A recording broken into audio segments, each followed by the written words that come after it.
السلام علیکم بچوں. How are you? Hope all of you are fine, safe and sound. Today we are going to start our 8th lecture of education. Education کا ہم 8واں chapter جو ہے وہ شروع کر رہے ہیں, جس کا نام ہے مدرسے کی سرگرمیوں کی تنظیم, آرگنائزیشن آف سوشل ایکٹیویٹیز. وہ ایکٹیویٹیز, وہ سرگرمیاں جو کہ ہمارا مدرسہ یعنی کہ اسکول جو ہے وہ ہمیں کرواتا ہے, ہمیں پرووائڈ کرتا ہے اور ہمیں اپرچونٹی دیتا ہے کہ ہم ان کے ذریعے اپنے بچوں کے کردار کو کردار کو مثالی بنا سکیں اور ذہن کو روشن کر سکیں. مدرسے میں جتنی بھی سرگرمیاں ہوتی ہیں وہ ان سب کی نوعیت ایک جیسی نہیں ہوتی. سب ایکٹیویٹیز مدرسے میں وہ ڈیفرینٹ ہوتی ہیں, وہ مختلف ہوتی ہیں. جتنی بھی ایکٹیویٹیز ہم مدرسے میں کراتے ہیں وہ سب ایک دوسرے سے مختلف ہوتی ہیں, اور آرگنائزیشن جو ہوتی ہے وہ اس قسم کی تمام سرگرمیوں کو آرگنائز کرتی ہے. ہمارے اسکول کی جو ایڈمنسٹریشن ہے وہ ہمارے لیے پرووائڈ کرتی ہے, ہمارے لیے تمام جو ایفرٹس ہیں وہ کرتی ہیں تاکہ ہمارے لیے ڈفرینٹ ایکٹیویٹیز کو وہ آرگنائز کر سکیں اسکول میں. اور یہ ایکٹیویٹیز جو ہوتی ہیں کچھ تو ان میں ایسی ہوتی ہیں جو ایڈمنسٹریٹو ٹائپ کی ہوتی ہیں, جو ایڈمنسٹریشن سے جن کا انتظامی نوعیت کا سے جن کا تعلق ہوتا ہے, جبکہ دوسری سرگرمیوں کا تعلق جو ہوتا ہے وہ اسٹوڈنٹ کی جو ہے وہ نشر و نما سے, اسٹوڈنٹ کے کریکٹر بلڈنگ سے, اسٹوڈنٹ کی ڈیولپمنٹ سے, اسٹوڈنٹ کی نشر و نما سے, اس کی ڈیولپمنٹ سے اس کا ڈائریکٹلی تعلق ہوتا ہے. اور جو سرگرمیاں اسٹوڈنٹ کی ویلفیئر اور اس کی ڈیولپمنٹ کے لیے آرگنائز کی جاتی ہیں وہ بھی دو طرح کی ہوتی ہیں. مثلاً وہ ایکٹیویٹیز جو ہم پراپرلی اسٹوڈنٹ کے کردار کو بنانے اور اسٹوڈنٹ کی اچھائی کے لیے, اس کی ویلفیئر کے لیے, اس کی فلاح کے لیے آرگنائز کرتے ہیں, وہ دو طرح کی ہوتی ہیں. ایک تو وہ سرگرمیاں اور ایکسپیریمنٹس ہوتے ہیں جو براہ راست ڈائریکٹلی ہمارے نصاب سے, ہمارے کریکولم سے جن کا تعلق ہوتا ہے, وہ سب چیزیں جو ہمارے کریکولم کا حصہ ہوتی ہیں, وہ سب چیزیں جو ہماری کتابوں میں ہوتی ہیں اور سپوز کیا جاتا ہے کہ بچے کو ایک اسپیسیفک ایج پر ان کتابوں کے ذریعے کچھ اسپیسیفک چیزوں کو بتانا ہے, پڑھانا ہے, ان کا تعلق جو ہے وہ براہ راست ہمارے سلیبس سے ہوتا ہے, ہمارے کریکولم سے ہوتا ہے. اور یہ سرگرمیاں جو ہوتی ہیں جنرلی جو ہیں وہ ہمارے کلاس رومز کے اندر دی جاتی ہیں, اور ہماری جو ایجوکیشن ہوتی ہے, تدریس و تعلیم ہوتی ہے, اور جو ہم نے بچے کو پڑھانا ہوتا ہے, اس کا تعلق ڈائریکٹلی بچے کی جو ہے وہ تعلیمی کارکردگی سے ہوتا ہے. مثلاً سمپل ایز دیٹ, ایگزامپل کے طور پر جو کلاس روم میں دیے جانے والے جتنے بھی لیکچرز ہوتے ہیں, جتنے بھی ہم لیسنز پڑھتے ہیں, ہم بچوں کو ہوم ورکس دیتے ہیں, بچوں کا ایگزام لیتے ہیں, یہ سب سرگرمیاں جو ہیں ان کا براہ راست تعلق جو ہے آپ کے نصاب سے ہوتا ہے, اور یہ ہم کلاس روم میں آرگنائز کرتے ہیں, اور ہمیں بچوں کو ایک ڈسپلن طریقے سے یہ سب چیزیں پڑھانی ہوتی ہیں. مثلاً ہمیں بچوں کو بتانا ہوتا ہے کہ ٹائم پہ اسکول آنا ہے, ٹائم پہ آپ کی کلاسز ہوں گی, ٹائم پہ آپ کی بریک ہوگی, اور پراپر اس سبجیکٹ میں ہم نے آپ کو یہ پڑھانا ہے, اس سبجیکٹ میں یہ پڑھانا ہے. تو وہ سب چیزیں, امتحان اور جتنا بھی آپ کا ہوم ورک, کلاس ورک, وہ سب چیزوں کا تعلق اس طرح کی سرگرمیوں سے ہوتا ہے.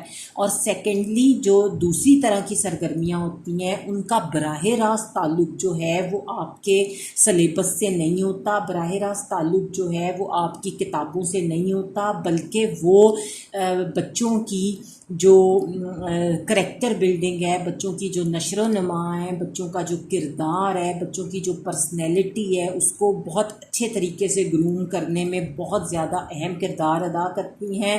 اور جو ہمارا سلیبس ہوتا ہے وہ طلباء کی جو نشر و نما ہے اس کا مقصد بھی یہی ہوتا ہے کہ وہ بچوں کو امپروو کرے, بچوں کی پرسنالٹی ڈیولپ کرے, بچوں کے لیے جو ہے وہ ڈفرینٹ اپرچونیٹیز پرووائڈ کرے تاکہ ان کی نشر و نما ہو. تاہم جو نصاب سے متعلقہ جتنی بھی چیزیں ہوتی ہیں وہ نصاب میں جو ڈٹرمن لمٹس ہوتی ہیں اس سے باہر نہیں نکلتی. ظاہر ہے ہمیں جو آؤٹ لائن ملی ہوتی ہے ہم نے بچوں کو وہی پڑھانی ہوتی ہے، جبکہ جو دوسری قسم کی سرگرمیاں ہوتی ہیں جو کلاس روم سے باہر ہوتی ہیں وہ ان سرگرمیوں کو نصاب میں جو مقرر کی گئی سرگرمیاں ہوتی ہیں جو نصاب کے مقاصد ہوتے ہیں ان کو مدد فراہم کرتی ہیں، ان کو ایڈ کرتی ہیں، ان کو سپورٹ کرتی ہیں کہ وہ بچوں کو نصاب کی حدود کے اندر رہتے ہوئے انہیں جو ہیں وہ ادا کی جاتی ہیں.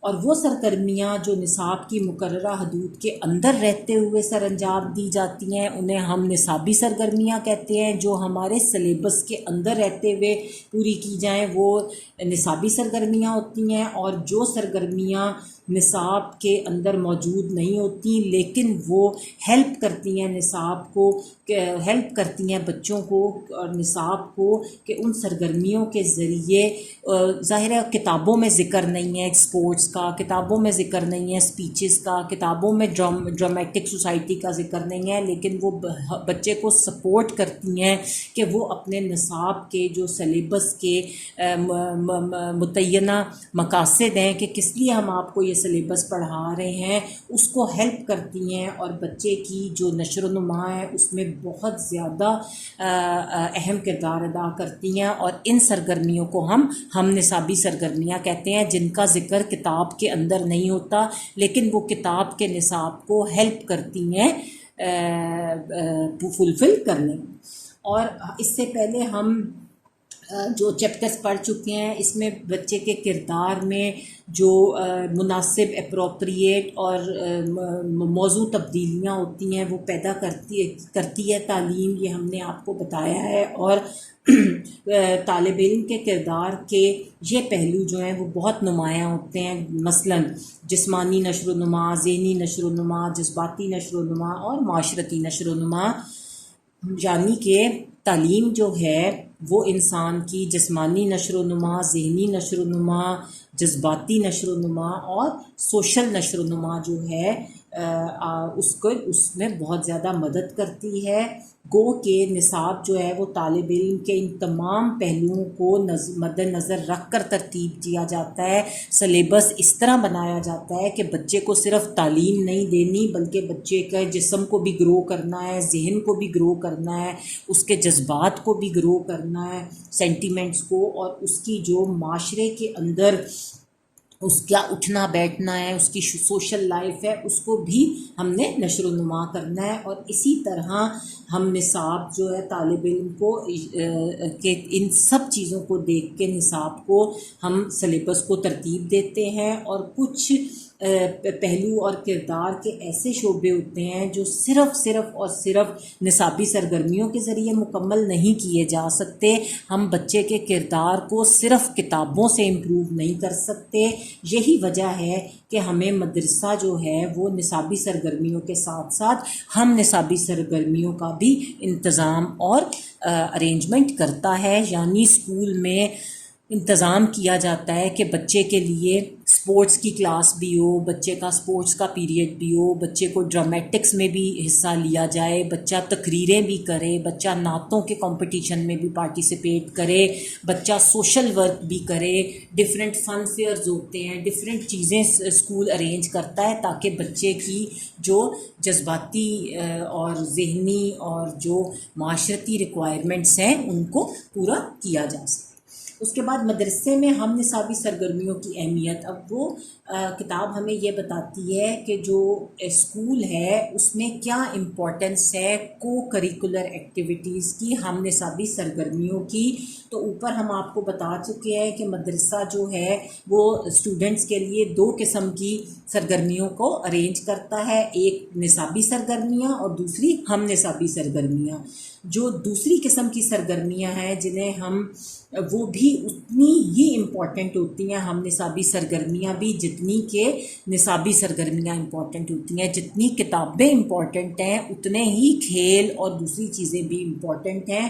اور جو آپ کی ہم نصابی سرگرمیاں ہیں وہ اس گیپ کو فل کرتی ہیں جو نصابی سرگرمیاں چھوڑ جاتی ہیں. وہ چیزیں جس کا کتابوں میں ذکر نہیں ہوتا وہ ہم غیر نصابی سرگرمیوں کے ذریعے سکھاتے ہیں. مثلاً جو کلاس روم میں پڑھنے لکھنے حساب کتاب سائنس آرٹس اور دیگر سبجیکٹس میں تو ہم بچے کو اسکلفل کر دیتے ہیں یا اس مہارت کے پیدا ہو جانے کا امکان ہوتا ہے کہ بچے کو یہ سب چیزیں آ جائیں گی. تاہم بچہ جو ہوتا ہے اس کی شخصیت پرسنالٹی اور اس کے کریکٹر کے کئی اہم پہلو جو ہیں وہ نظر انداز ہو جاتے ہیں ان کتابوں کے چکروں میں، ان پڑھائی کے چکروں میں، ان سلیبس کے چکروں میں. اور اس خلا کو، ان چیزوں کو ہماری غیر نصابی سرگرمیاں جو ہیں وہ فل کرتی ہیں. مثلاً کون کون سی چیزوں کو جو نصابی سرگرمیاں وہ دیکھتی ہیں؟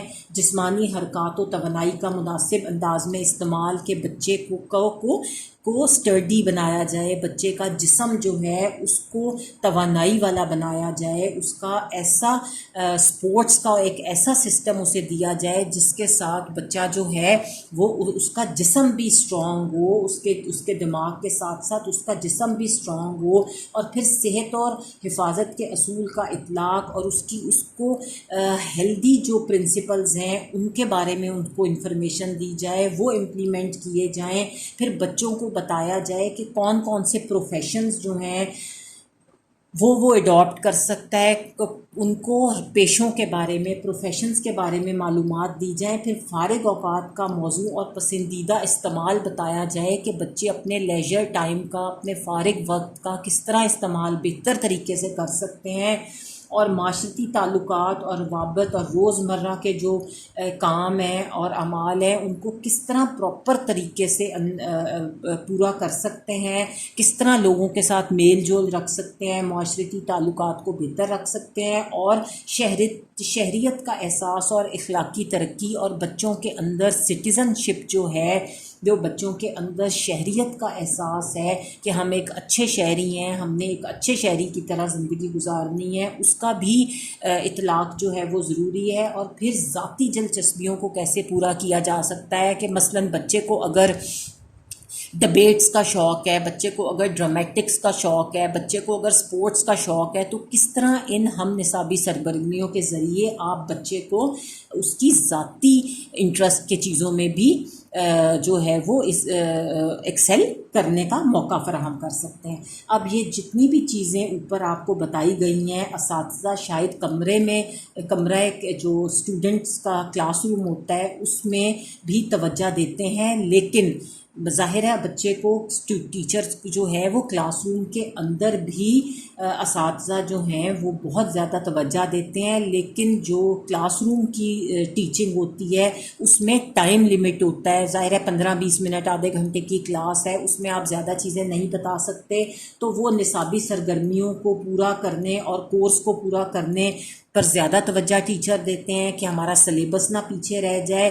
اور ہم نصابی سرگرمیوں کے لیے علیحدہ وقت اور باقاعدہ پلاننگ کی ضرورت ہوتی ہے. اس لیے ان سرگرمیوں کو جو اسکولز ہیں وہ نصاب کے پروگرام کے ساتھ ساتھ علیحدہ آرگنائز کرتے ہیں اور کرنی بہت زیادہ ضروری ہیں، کیونکہ کلاس رومز کے اندر ٹیچرز کے پاس اتنا ٹائم نہیں ہوتا کہ وہ پڑھائی کے ساتھ ساتھ بچے کو ڈسپلن کے بارے میں بھی گائیڈ کریں، بچے کو اور چیزوں کے بارے میں بھی بتائیں. اس لیے ان تمام ایکٹیویٹیز کا علیحدہ سے انتظام کیا جانا بہت زیادہ ضروری ہے.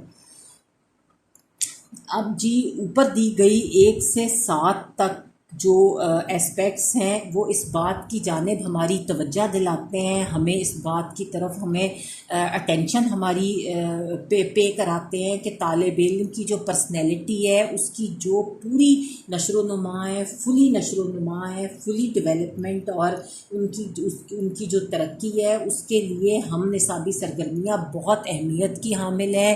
کو کریکولر ایکٹیویٹیز جو ہیں وہ بہت زیادہ ضروری ہیں. مثلاً بچے کی جسمانی ترقی اور نشو و نما کے لیے جو کلاس رومز ہیں اس میں انتظام ممکن نہیں ہے. اس کے لیے علیحدہ بچوں کے لیے ارینج کرنا. کلاس روم میں آپ بچے کو کرکٹ نہیں کھلا سکتے, کلاس روم میں آپ بچے کو باسکٹ بال نہیں کھلا سکتے, کلاس روم میں آپ صرف پڑھا ہی سکتے ہیں.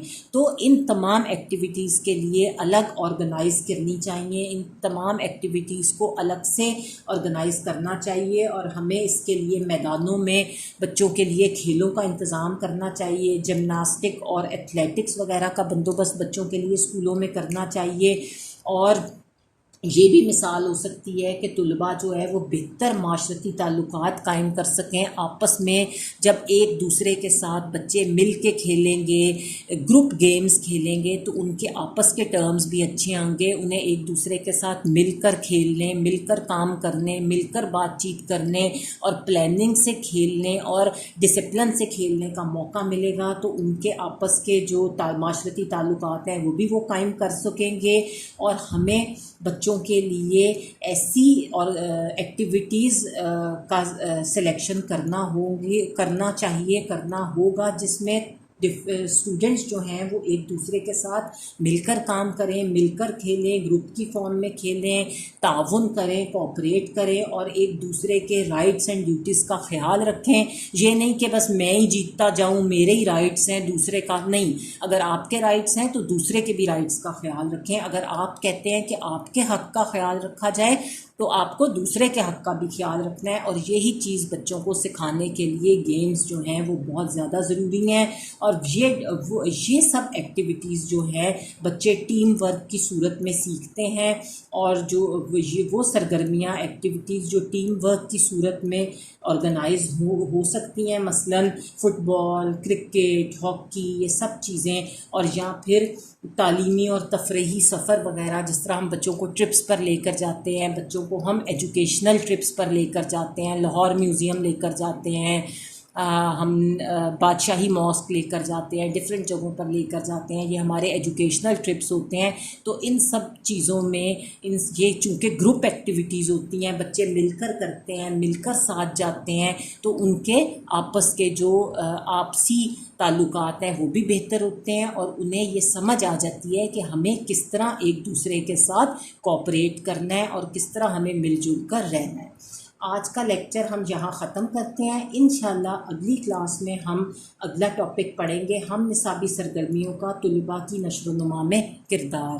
ٹل دین اللہ حافظ.